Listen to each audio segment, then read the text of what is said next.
the end of the Second World War, the Japanese car industry was on its knees. But then it stood up again.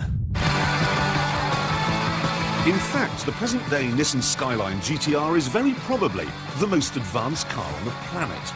It has twin ceramic turbochargers, four-wheel drive and four-wheel steering. 50 years ago, Japan was wiped out, yet now they're making cars as good as this. So, how did they do it? Well, it was thanks in no small part to Austin. After the war, they sent British engineers to Japan and invited Datsun engineers over to Longbridge. And in return for this extraordinary generosity, Austin got £2 million and a lovely thank you letter.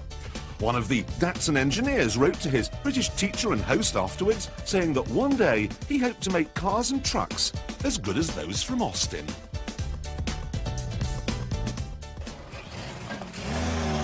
Japan exported its first car to Britain in 1965, and here it is.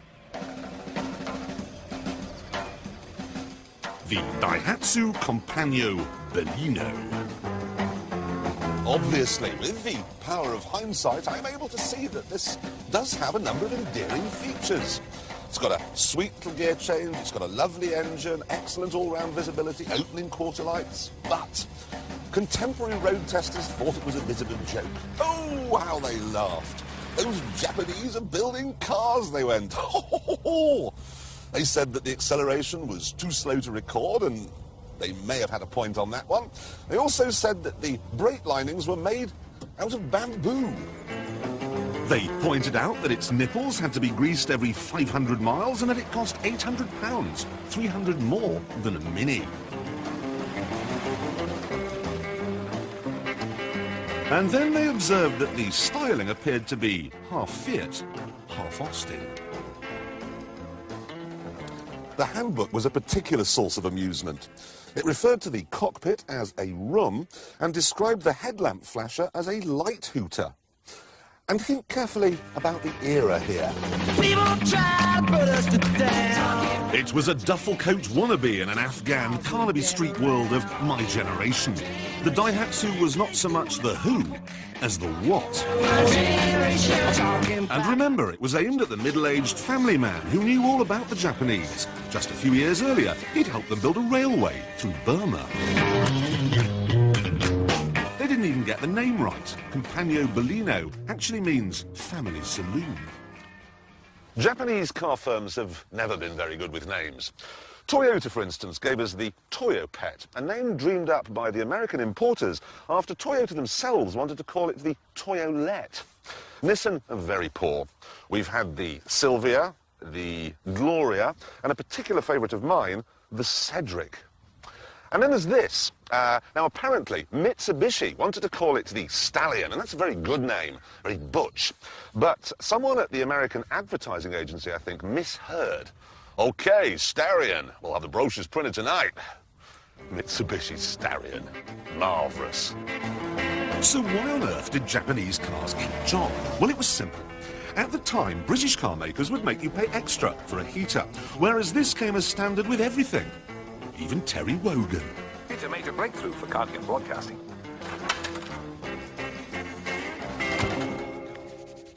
And there was more. If you came out of your house on a cold, miserable winter's morning and tried to start your 1970s Morris, it would respond by making a noise like this.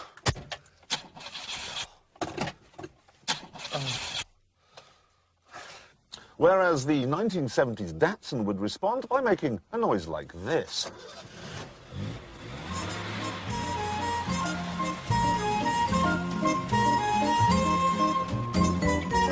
Until the Japanese came along, we all assumed that cars break down. Of course they did. They were complex and difficult. It's only natural that every so often one of the 15,000 parts would break.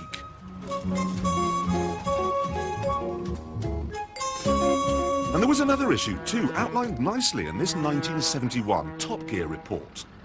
This is Harwich on a sunny Tuesday morning, and I'm surrounded by cars. Cars of good quality, reasonable price, and cars above all that are available today and not tomorrow. They are, unfortunately, Japanese.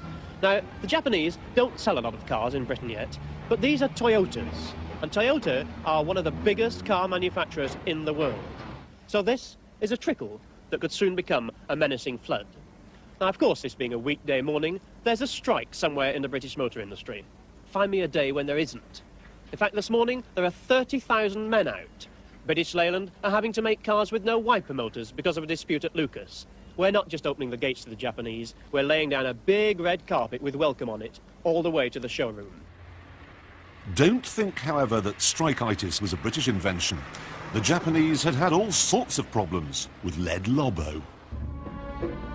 In the 50s, 3,700 striking car workers were sacked, and Nissan managers barricaded themselves inside the plant for 45 days. Behind the barbed wire, they formed the ultimate oxymoron, an in-house company trade union. And amazingly, it solved the problem.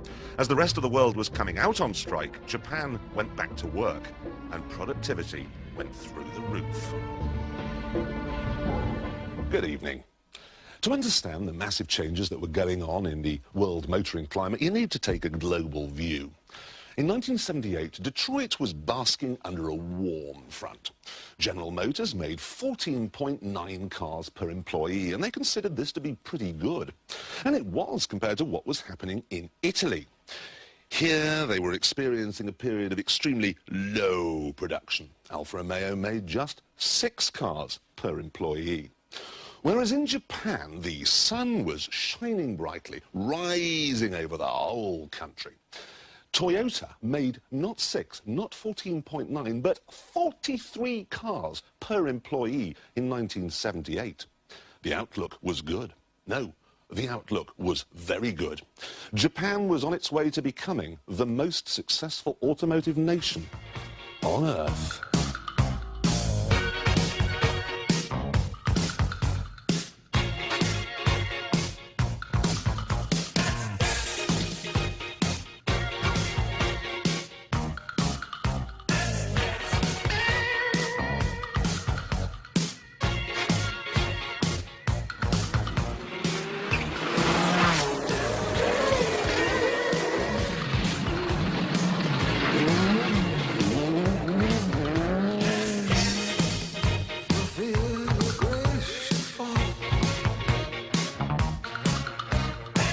Then there was this, the Toyota Corolla. By adopting a no-nonsense attitude to... Just bear with me for a second.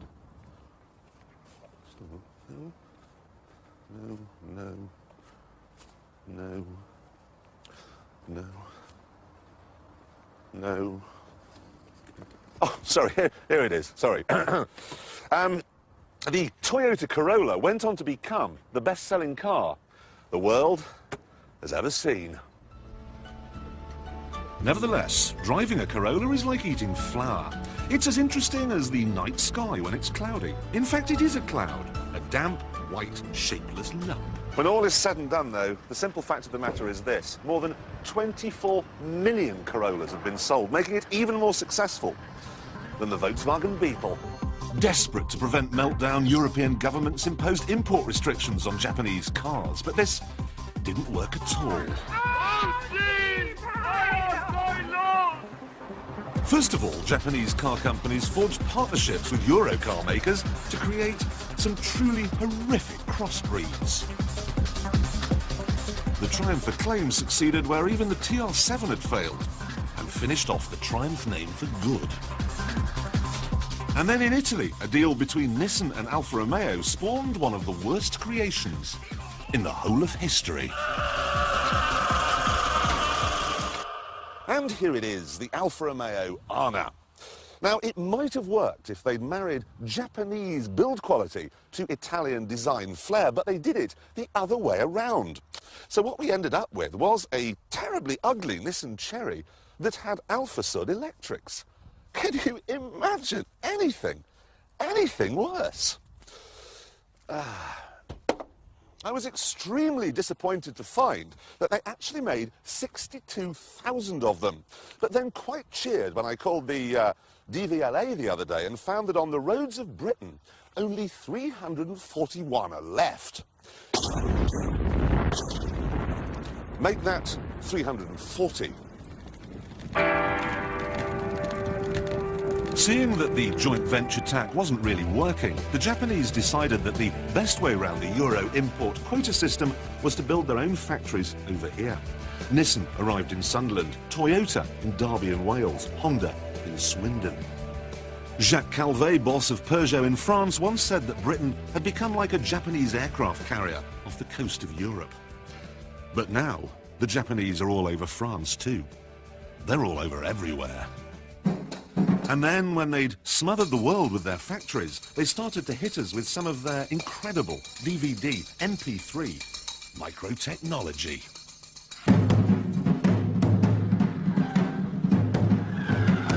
It may appear that this Mitsubishi Evo 6 has crashed into a Halford shop window and all the bits have just sort of stuck to it.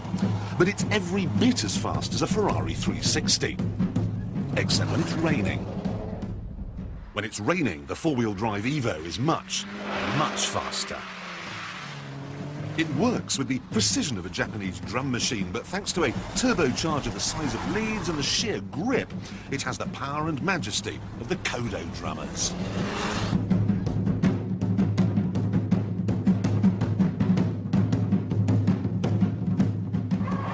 Oh, and here's its chief rival, the Subaru Impreza Turbo, a humdrum, ho-hum two-door saloon made into something entirely different thanks to all sorts of costume jewellery.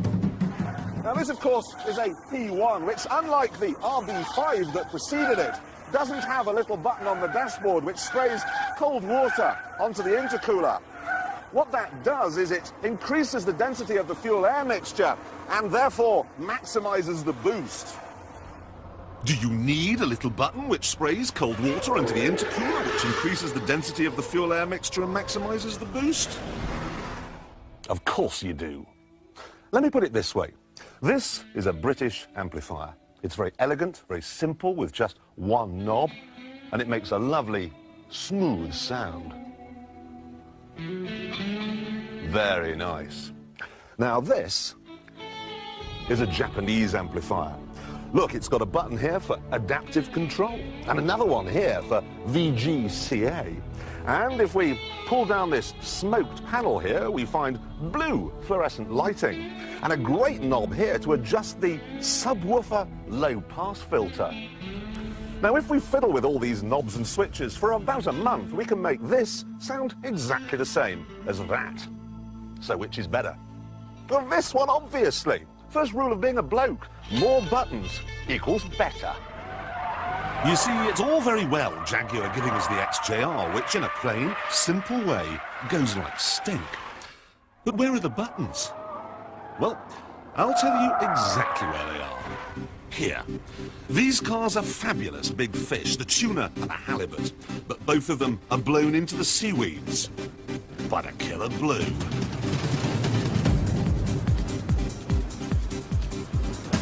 You get the sense with the Nissan Skyline that it was never intended to compete with a BMW or a Porsche.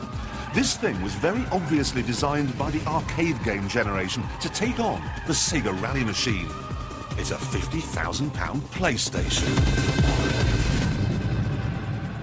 You don't so much drive this car as cling on for dear life. It makes even the most ham-fisted driver feel like they've been suddenly fitted with God's feet. You can get into the most terrible mess and the computers just sort everything out for you. Then there's the interior. Ordinarily in a Japanese car, you look at the dashboard and think, oh dear. But in this, you think, my word, what's that? Well, that's a sort of electronic readout computer thing, and if you press this, it gives you a different set of readings. I've got my boost pressure, my throttle position, injector, something or other, oil temperature, but this is the best one, okay? This is my G meter. Now, when I brake, it goes like that, and when I accelerate, it goes like that. But what you have to try and do is get it off the scale on the lateral G, which means being quite vigorous, really. Right off the scale then, more than 1 G while cornering. And the great thing is that you can download this information into your PC on this connector here.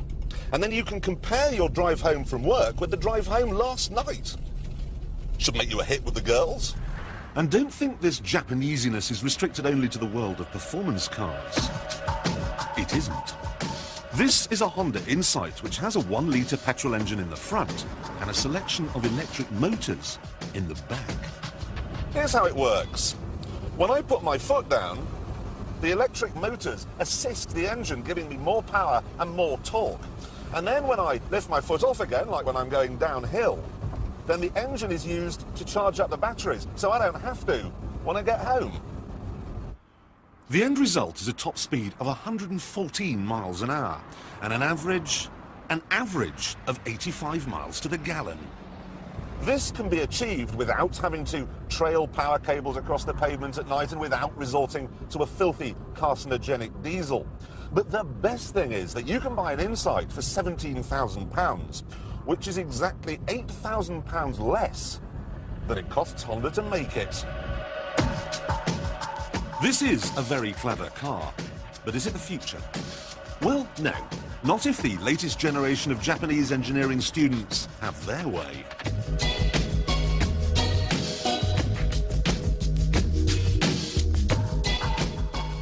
This is all very impressive, but despite everything, the Japanese still have an Achilles heel.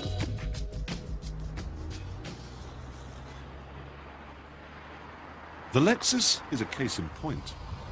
It's very quiet, it's very brilliant, but it's also very similar to a Mercedes-Benz. Here we go now. Check. Then there's the Mazda RX-7, awfully fast, and awfully like the Porsche 944. And what about the Nissan Micra? Total reliability, wrapped up in a body that owes absolutely everything to the Mini.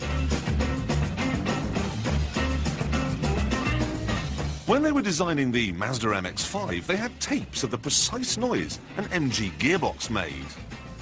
And they copied it. All the best Japanese cars are facsimiles of something that was first dreamed up in Europe. And they've been at it for years. The Datsun 240Z, for instance, is a cross between the Alpha Spider and the E-Type Jag.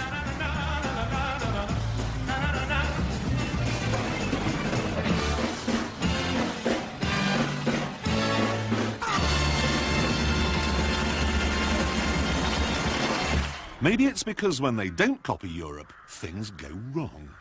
This is the new Toyota Yaris estate. Just savour the awfulness. There's something else too. All Japanese cars, from the NSX right down to this Yaris, have a mass-produced feel. There's no sense of personality, no sense that it was made just for you. It's just an entry in a company's balance sheets. It's why, I think, we call Japanese cars boring. The upshot of all this is simple. The rising sun is starting to set. Today, Ford owns Mazda, General Motors owns Isuzu, and last year that nationalised dinosaur, Renault, took control at Nissan.